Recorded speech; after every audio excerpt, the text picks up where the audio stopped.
আসসালামু আলাইকুম, সবাইকে শুভেচ্ছা জানাচ্ছি। মাসুম মাহবুব। আশা করি প্রত্যেকে ভালো আছেন। দেখতে এবং শুনতে পাচ্ছেন। ক্লিয়ার কিনা আমাকে একটু জানাবেন।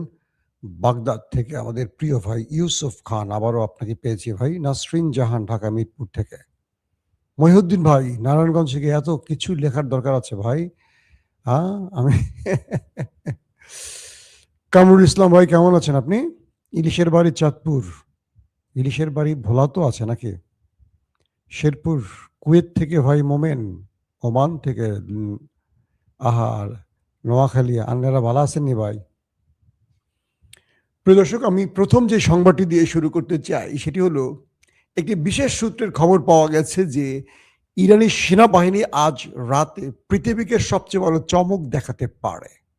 বলা হচ্ছে পৃথিবীর মানুষ শত শত বছর ধরে মনে রাখবে এমন কিছু ঘটাবে ইরান। এখন পর্যন্ত এই বিষয়টির কনফার্ম কিছু জানিনি কি হতে পারে, বাট একটি সূত্রের দাবি হলো যে ইরান এমন কিছু আজকে ঘটাতে যাচ্ছে। কারণ কি?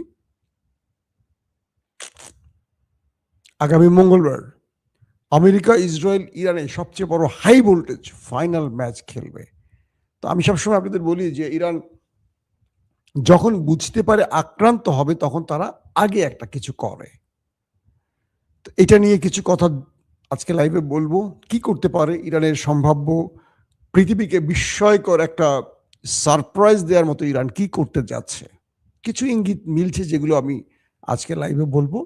দ্বিতীয় গুরুত্বপূর্ণ যে খবরটি সেটি হলো, পৃথিবীর নাম্বার ওয়ান ক্ষমতাধর ব্যক্তি মার্কিন যুক্তরাষ্ট্রের মানে একদম পরাশক্তি যাকে বলা হয়, সে আমেরিকার president mister Donald Trump situation রুমে বসে এক অসাধারণ ফিল্ম দেখলেন। আর সেই ফিল্মটি বানালো কে? পশ্চিম এশিয়ার দেশ ইরান। ইরানের মুভি কিন্তু বিখ্যাত মুভি, জানেন তো, অস্কার পায়। ওই দেশে দুঃখ, ওই দেশে শাকিব খান আর অনন্ত জলিল নেই, বুঝছেন নি আপনারা? তো এখন 3 নম্বর ব্রেকিং খবরটি আপনাদের নেই। চীন রাশিয়া কি বলছে আমেরিকাকে নিয়ে, জানেন? ওই বেটা ট্রাম্প, ধমক দেশ কেন? তুই ধমক দেওয়ার কে? যুদ্ধবিরতি চা, নত হয়ে চা, আওয়াজ দিবি না। কে বলছে? Vladimir Putin. আর চীন কি বলল? চলেন চলে যাই মূল খবরের মধ্যে। আপনারা যে খবরগুলো জন্য ওয়েট করছেন আমি দেখতে পাচ্ছি। আসসালামু আলাইকুম। অনেকে জহির ফরিদপুর থেকে ভাই কমেন্ট করছেন। কমেন্টে আপাতত না যাই, সংবাদে যায়। অনেকে বিরক্ত হয়, অনেকে খুশি হয়, দুটোই। আমার কিছু দর্শক আছেন, অনেকে অনেক রকম। ভাই, মানুষের একটা জিনিস কি, পজিটিভ থিং। একটা ব্যক্তি, তাকে খুশি করা অনেক বড় কাজ। আপনার হয়তো 10 সেকেন্ড সময় নষ্ট হচ্ছে, কিন্তু জীবনে এরকম অজস্র সময় আমরা নষ্ট করি। হাসপাতালে আমরা যখন রুগীর হয়ে থাকি বা রুগীর পাশে থাকি, দেখবেন অজস্র রাত। আমার অনেক প্রিয় মানুষরা আছেন যারা হয়তো এখন হাসপাতালে আছেন, হয়তো কঠিন ব্যাধি নিয়ে আছেন, অথবা সুস্থ হয়ে ফিরে যাবেন। তাদের সময়গুলোকে একবার চিন্তা করেন, তারা কিভাবে নির্ঘুম রাত কাটায়। আল্লাহ তাদের শেফা দান করুক, দোয়া করি। আবার এমনও লোক আছেন যারা রাতে জুয়া খেলে সময় নষ্ট করবেন। সময়টা খুব মূল্যবান। তো মাঝে মাঝে আমার ভাইদেরকে একটু খুশি করতে আমি তাদের নামগুলো উল্লেখ করি, তারা খুশি হন। এটাকে আপনারা নেগেটিভ অর্থে দেখবেন না কখনো। চলেন মূল প্রসঙ্গে চলে যায়। জি শরীফ ভাই, সিলেট থেকে দেখতে পাচ্ছি আপনাকে আমি। ফরিদপুর থেকে জহির। শোনেন, মূল জায়গাটা আজকে বলি। যখন ডোনাল্ড ট্রাম্প তার বাহিনীকে পাঠালেন ইরান অভিযানে, ট্রাম্প তার কমান্ডো বাহিনীকে, মেরিন সেনাদের পাঠালো ইরান অভিযানে। টার্গেট লক হলো ইস্পাহান নিউক্লিয়ার প্ল্যান্ট। কিন্তু তারা দেখালো পাইলট উদ্ধারের নাটক। আজকে দুটো লাইভে এই বিষয়ে ডিটেল বলছি, সেদিকে যাব না, কিন্তু পরবর্তী প্রেক্ষাপটে আসি। তো ডোনাল্ড ট্রাম্প যখন কাসেম সোলাইমানিকে ইরাকের বাগদাদে মিসাইল দিয়ে হিট করে হত্যা করেন, তখনও তিনি সিচুয়েশন রুমে বসে পুরো লাইভ দেখছিলেন। মনে আছে আপনাদের? তো ডোনাল্ড ট্রাম্প এই ব্যক্তি তো একটু কচিখা গ্রুপের লোক, বুঝছেন না? কচিখা গ্রুপ। তার বিরুদ্ধে কিন্তু অ্যারেস্টমেন্ট ফাইল তৈরি হয়েছে, জানেন? অল্প বয়সী মেয়েদেরকে ডট ডট ডট ডট টুট টুট টুট টুট আর কি, বুঝছেন নি? আনারা, এটা হলো সেন্সর টোন। এই মামলা কিন্তু তার ঘাড়ে আছে বলে তিনি এখন আদালতের দৌড়ঝাঁপ শুরু করে দিয়েছে। তো সেই ব্যক্তি ফিল্ম দেখতে পছন্দ করেন, মুভি। তো তিনি সিচুয়েশন রুমে প্রায় বসেন, কন্ট্রোল রুমে প্রায় বসেন।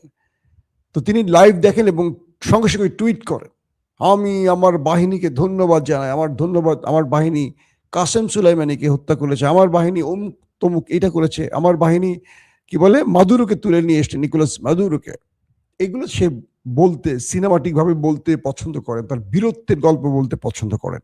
ট্রাম্প একটা কথা বলেছে, একটা সুন্দর কথা, যে আমি ব্যর্থ লোকদের আমার সঙ্গে দেখতে পছন্দ করি, যারা কামিয়াব হয়ে গেছে, যারা সাফল্য পেয়েছে তাদেরকে আমি হিংসা করি। কারণ যারা সাফল্য পেয়েছে তারা শুধু আমাকে তাদের সাফল্যের গল্প শোনায়, আর ব্যর্থ লোকরা আমার গল্প শোনে। বুঝছেন নি? মানে গর্ধবদের সে খুব পছন্দ করে, কারণ গর্ধবদের গল্প শোনানো যায়। তো সেই ট্রাম্প 72 ঘন্টা আগে বসছিলেন সিসিশন রুমে। তার প্রায় 1 ডজনের বেশি, 1.5 ডজনের কাছাকাছি বা উপরে এয়ারক্রাফট ঢুকেছে ইরানে। উল্লেখ পাইলট উদ্ধার, কিন্তু পেছনে ইউরেনিয়াম লুট করা টার্গেট এবং প্রকল্প ধ্বংস, অর্থাৎ ইস্পাহানকে ধ্বংস করা। সিচুয়েশন রুমে বসে ট্রাম্প দেখলেন তার বাহিনী নেমে গেল একটা বিশেষ জায়গায়, যেখান থেকে তারা ইউরেনিয়ামের দিকে ছুটবেন। এরপরে C-130 ব্ল্যাক হককে টার্গেট করে যখন ইরান সিরিজ অ্যাটাক শুরু করলো, ট্রাম্প এই দৃশ্যগুলো লাইভ দেখছিলেন। প্রশ্ন করবেন কি করে লাইভ? প্রত্যেকটা সেনাবাহিনীর সদস্যর গায়ে বডি ক্যাম থাকে, জানেন তো আপনারা। সেখান থেকে তিনি সিচুয়েশন রুম থেকে পুরো দৃশ্য দেখছিলেন এবং তার চোখের সামনেই তিনি দেখছিলেন একজন একজন করে সেনা মাটিতে লুটিয়ে পড়ছে। তার C-130 ব্ল্যাক হক, তার MQ-9 রিপার ড্রোন পুরো টুকরো হয়ে যাচ্ছে এবং পুরো ধোঁয়া উঠছে। তিনি দেখছেন তার আরো বেশ কয়েকটি যুদ্ধ বিমান, প্রায় 4টি মোট, সব মিলে 12টি এয়ারক্রাফট ধ্বংস হয়ে গেছে তার চোখের সামনে। তিনি সেই ডিপার্টমেন্টকে দেখলেন, তার এক কর্নেল আহত হয়ে মাটিতে পড়ে গেলেন। তখন তিনি বললেন, দ্রুত তোমরা ফিরে আসো, গেম ওভার। পুরো দৃশ্যটা থেকে তিনি কেন এই নির্দেশনাটি দিলেন, যে সূত্রগুলো বলছে যে ট্রাম্প যে উদ্দেশ্যে ইরানে এই বাহিনীটিকে পাঠিয়েছিলেন সেটি ছিল ইস্পাহান ধ্বংস করে ইউরেনিয়াম নিয়ে আসা। কিন্তু ট্রাম্প তার চোখের সামনে দেখলেন 2 বিলিয়ন মার্কিন ডলারের অস্ত্র ধ্বংস হয়ে গেছে। মাত্র একজন পাইলটের জন্য এত বিশাল ক্ষতি হওয়ার কথা না, এতগুলো মার্কিন কমান্ডোর প্রাণ গেল ইরানের অ্যাটাকে, তিনি কল্পনা করেননি। ট্রাম্প এখানে দুটো গেম করতে গেছেন। এক, ইরানের ভেতরে কমান্ডো স্টাইলে অপারেশন করলে প্রতিক্রিয়া কি হতে পারে, নাম্বার 1। নাম্বার 2, ইরান তার এই ধরেন মার্কিনীদের 500, 1000, 1200 এইরকম কমান্ডোকে যদি মোকাবেলা করতে না পারে, তাহলে আমেরিকা খার্ক আইল্যান্ডে আরো বড় অপারেশনে কমান্ডো বাহিনী পাঠাবে। কিন্তু ইরান এই প্রতিক্রিয়া দেখানোর পর ট্রাম্প লাইভ সেই দৃশ্যগুলো দেখে বুঝতে পারলেন ইরানের ভেতরে অ্যাটাক করে বেরিয়ে আসা খুব টাফ হবে। দুটো কারণে। এক, ইরানকে স্যাটেলাইট তথ্যগুলো, রিয়েল টাইম স্যাটেলাইট যে তথ্যগুলো, এগুলো প্রতিনিয়ত রাশিয়া এবং চীন পৌঁছে দিচ্ছে। কখন মার্কিনীদের বিমান উঠছে ইরান জানে, ইরানকে বলে দেওয়া হয়। ইরান তখন থেকে তাদের প্রত্যেকটা টার্গেটকে লক্ষ্য করে মিসাইলকে লক করে, তাদেরকে অ্যাটাকের পরিকল্পনাকে সিলেক্ট করে। তো বলা হচ্ছে মিস্টার ট্রাম্প সিচুয়েশন রুমে বসে তার পুরো পরাজয়টি তিনি দেখেছেন, ইরানের হাতে তার বাহিনীর পরাজয়, মার খাওয়া দেখেছেন। তিনি মুখে বলছেন না, কিন্তু প্রচুর সেনা চলে গেছে, তাদের দেহ খুঁজে পাওয়া যাবে না। কারণ যে বিমানগুলোতে হিট করা হয়েছে, 12টি এয়ারক্রাফট, আকাশযানকে ধ্বংস করা হয়েছে, তার মধ্যে তারা ছিলেন, পুরে ছাই হয়ে গেছে। এটা হয়েছে মার্কিন ইতিহাসের সবচেয়ে বৃহত্তম লজ্জাজনক পরাজয়, যেটা আজকে সিআইএ এর প্রধান এবং কয়েকজন সিআইএ অফিসার, সাবেক গোয়েন্দা বাহিনীর এই টপ লিডাররা বলছেন আমেরিকাকে ট্রাম্প বেজ্জতি করে ছেড়ে দিয়েছে, ইরানের কাছে না, বিশ্বের কাছে। আসেন 2 নম্বর খবর। ভ্লাদিমির পুতিন ডোনাল্ড ট্রাম্পকে উদ্দেশ্য করে বলছে, হেই ট্রাম্প, তুমি কথায় কথায় ধমক দেওয়ার কে?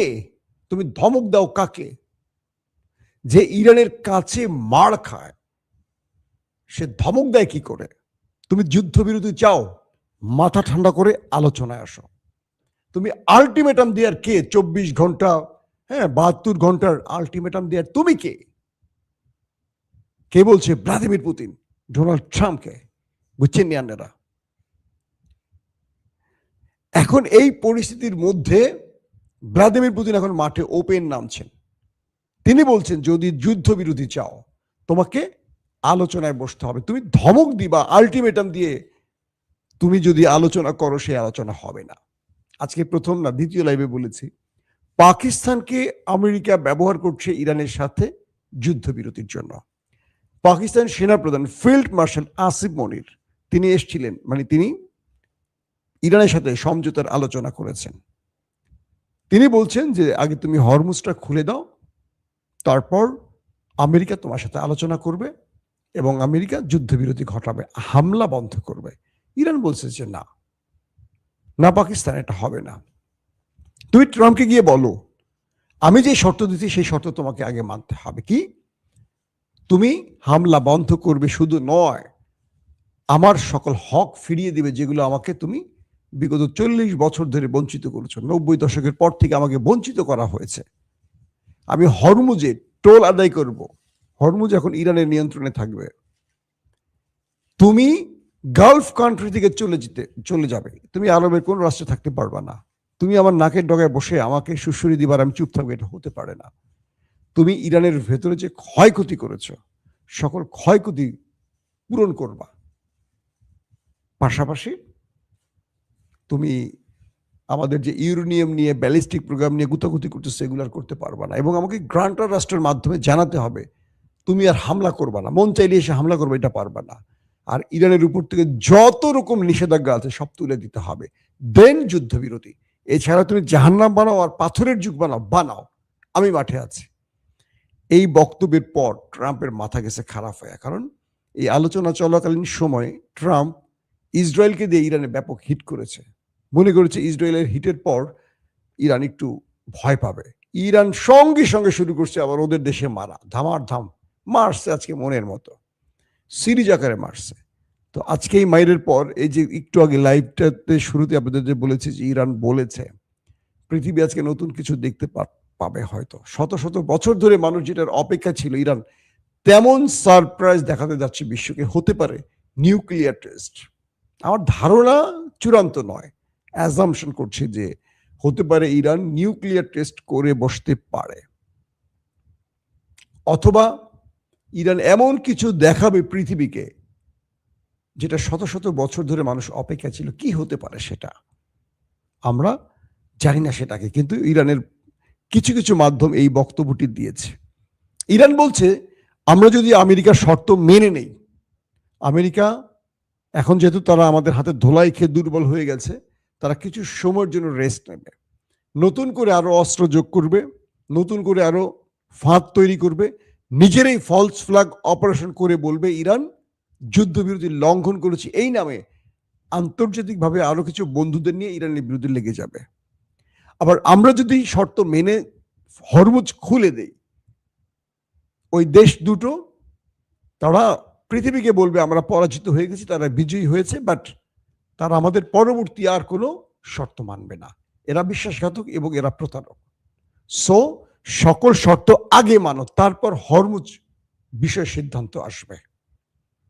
বুঝতে পারছেন? ইরান একদম পাকিস্তানকে দিয়ে ডোনাল্ড ট্রাম্পকে ডাইরেক্ট বলছে তোমার যা খুশি করো, আমাকে হুমকি দেওয়া লাগবে না, বাট এইটুকু মনে রাখো তুমি যা করবা সেম কাজটি আমিও করব। তুমি আমাকে একটা মারলে আমি তোমাকে একটা মারবো, তোমাকে দুইটা মারবো, কিন্তু আমি মারবো তোমাকে, আমি হাত গুটায় রাখবো না। তো এই পরিস্থিতিতে আমেরিকা কোনোভাবেই কুল পাচ্ছে না। 48 ঘন্টার জন্য যুদ্ধবিরতি ভিক্ষা চেয়েছে ইরানের কাছে, ড্রাম চাচ্ছে, বুঝিনি, কিন্তু সে মানে ইরান রাজি হয় নাই। এরপর 45 দিনের চেয়েছে, ইরান ডাইরেক্ট পাকিস্তানকে বলছে না এটা হবে না, আমার শর্ত মেনে আসো, আমাকে কোনো ফাঁকি দিয়ে প্রতারণা করবো, প্রতারকদের সাথে বারবার আমি এটা করবো না। তুর্কি সিরিজ যারা দেখছেন দেখবেন ওরা কিভাবে বাইজেন্টাইন যারা আছে কিভাবে প্রতারণা করে। তো এরকম প্রতারণা ইরান আর সহ্য করবে না। চীন রাশিয়া ইরানের পাশে শক্তভাবে দাঁড়িয়েছে। চীন বলছে, ঠিক আছে, তুমি যুদ্ধবিরতি চাও, আমি ইরানের সাথে যুদ্ধবিরতি ঘটাবার জন্য দুতিয়ালি করবো, মধ্যস্থতা করব। তুমি আমাকে কনফার্ম করো ইরান যে শর্তগুলো দিছে তুমি মানবা। তুমি আজকে যুদ্ধবিরতি করবা, মাইর খেছো, ঠ্যাং ভাঙছে, এখন ঠ্যাঙের চিকিৎসা করে এসে আবার মাইর শুরু করবা। তুমি তো সেই জাতি। ইরান তো তোমাকে আস্থায় নিচ্ছে না, ইরান তোমাকে বিশ্বাস করছে না। ইরান বলছে তুমি বিশ্বাসে কাজ করছো, 2 দফা অ্যাটাক করছো, তুমি 2 দফা ইরানের সাথে তোমার আলোচনার মধ্যে অ্যাটাক করছো। আলোচনার মধ্যে অ্যাটাক করে তুমি এখন যুদ্ধবিরতি চাও, ইরান তোমাকে দিবে না। তো ইন্টারন্যাশনাল গ্রান্টের রাস্তায় তুমি টানো যাদেরকে ইরান বিশ্বাস করে। তোমাকে করে না, তোমার ওই ওস্তাদকে করে না, নেতানিয়াহুকে। আর আরবকে তো করেই না, আরব তো মহা বিশ্বাসঘাতক। এদের কথা কি বলবো। এখন ইরানের প্রশ্ন, ইরান বিশ্বাস করবে কাকে? হয় পাকিস্তানকে, না তো তুরস্ককে। আর যদি পাকিস্তান তুরস্ক থাকে, এটা তো আমেরিকার উপরে মোস্তানি করতে পারবে না। পারবে কে? চীন রাশিয়া, এরা পরাশক্তি। পাকিস্তানকে একটা চটকানা দিলে পাকিস্তান উঠে পুরো দৌড় দিবে আসিফ মনির আমেরিকার থাপ্পড় খেয়ে। পাকিস্তানের বাংলাদেশের বিশ্বের দরবারে কোনো অবস্থান আছে? এরা আমেরিকার যদি ধরেন কথার কথা একটা আন্ডার সেক্রেটারি বাংলাদেশের প্রাইম মিনিস্টারকে বলে, দেখবেন চেয়ার থেকে নিচে ঠাপাস করে পড়ে গেছে। এদের বেল আছে, নিজের দেশ লজ্জার কথা না, এটা তো আমাদের দুর্বলতার কথা যে আমরা এখানে নিজেকে আটকে রাখছি। ওদের ইচ্ছার উপর আমরা চলি, আমরা মানুষের ভোটে চলি না। তো সেই পরিস্থিতিতে ইরান কি চমক দেখাতে পারে এই বিষয়টি এখন চূড়ান্ত নয়। এবং আগামীকালকে সবচেয়ে বড় ম্যাচ খেলবে আমেরিকা ইসরায়েল, এটা বলা যায়। ইরানও সর্বোচ্চ প্রস্তুত। আজ রাতে কি ঘটতে পারে দর্শক? অনেক কিছু ঘটতে পারে। কুর্দিরা, মানে কুর্দিদের ইরানের বিরুদ্ধে লাগাবার জন্য আমেরিকা অস্ত্র দিয়েছিল। কুর্দিরা সেই অস্ত্র নিয়ে কেটে পড়েছে। কুর্দিরা এখন ইরানের বিরুদ্ধে লড়াই করতে চায় না। আমেরিকার অস্ত্র পেয়ে বগলের নিচে নিয়ে দৌড়, উঠে পড়ে দৌড় মারছে। সে আলার অস্ত্র তো পাইছি। এইবার ট্রাম্প বসে মাইন কাছি, ভাই হায় হায় রে, অস্ত্র গেল, কুর্দিও গেল, ইরানের বিরুদ্ধে কেউ লাগতে চায় না। ঘটনা কি বুঝতে পারছেন? এখন সবাই ইউরোপ, ফ্রান্স ফোন দেয় গোপনে গোপনে, হ্যাঁ ইরান তেল লাগবে, তোমার পক্ষে কিন্তু আমি কথা বলছি, দেখো আমার ভূমি ব্যবহার করতে দিই নাই, আকাশ ব্যবহার করতে দিই নাই। জার্মান ফোন দিচ্ছে, হ্যাঁ ইরান কি অবস্থা, একটু তেল টেল লাগে যে, আমার হারিকেন চারাক নিভে যাচ্ছে। স্পেন কয়, আমি কিন্তু তোমার পক্ষেই আছি। ইরান স্পেনের জাহাজ যেতে দিছে, তুমি আমার পাশে একদম ঠিক জায়গায় আছো, তুমি আমার প্রকৃত বন্ধু। এখন ইউরোপ ইরানকে ফোন দেয়, চুপি চুপি যোগাযোগ করে। আর একটা মজার কাহিনী ঘটছে, ইরানের যারা রাষ্ট্রদূত, পৃথিবীর প্রতিটা দেশে ইরানের এম্বাসি আছে না, ওইখান থেকে এরা একটা খেলা শুরু করছে। এরা আসলে মিডিয়ায় ওস্তাদ। ইরান কি করছে শোনেন। এরা কি করছে, ট্রাম্পের বিরুদ্ধে, আমেরিকার বিরুদ্ধে এমন এমন ট্রল করতেছে পুরো দেশে বসে। ধরেন বাংলাদেশে ইরানের যিনি অ্যাম্বাসেডর বা তাদের সেক্রেটারি যারা গুরুত্বপূর্ণ পর্যায়ে আছে, তারা যখন কিছু লেখে সোশ্যাল মিডিয়া, পুরো বাংলাদেশের গণমাধ্যমে আসে, স্বাভাবিক, বা আমাদের সোশ্যাল মিডিয়া আমরা ভাইরাল করে দিই। ইরানের এই অ্যাম্বাসেডর বা তাদের যে দূতাবাসের কর্মকর্তারা আছেন, তারা এমন এমন ট্রাম্পকে ব্যঙ্গ করে ট্রল করছে, আমেরিকাকে ব্যঙ্গ করে ট্রল করছে, যেগুলো পুরো পৃথিবীতে এখন হ্যাভি ভাইরাল ইস্যু। ট্রাম্পকে মোটামুটি দেখবেন এআই দিয়া ট্রাম্প আর নেতানিয়াহুর টাইটানিকের ভিডিও বানাইছে। হ্যাঁ, ট্রাম্প হইলো কেট না, নায়কটা হয় কি ট্রাম্প আর নায়িকাটা হয় নেতানিয়াহুর। এদিকে সেই মিউজিকের মানে ভিডিও টিডিও বানাইছে। আবার দেখা যায় খামিনি তেল নিয়ে বসে রয়েছে, সবাই গিয়ে তেল নেয়, খামিনি তেল দেয়। ট্রাম্প চিন্তা করছে, সারা তেলের ড্রাম না, আমি পুরো তেলের খনি নেবো। সে নিয়ে দিছে দৌড়, এরপরে খামিনি দিছে সুইচ টিপ, ট্রাম্প ওইটা নিয়ে মিজাইলের মতো আকাশে চলে গেছে ওইটা।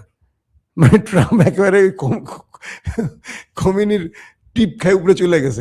এই যে ব্যঙ্গ জিনিসগুলি এখন দুর্দান্তভাবে ইরান পৃথিবীতে ছড়াচ্ছে। মিস্টার ট্রাম্প এখন মন খারাপ করে সিচুয়েশন রুমে বিষয় করে বসে আছে। হাই ইরান, এটা কি হলো? আল্লাহ হাফেজ।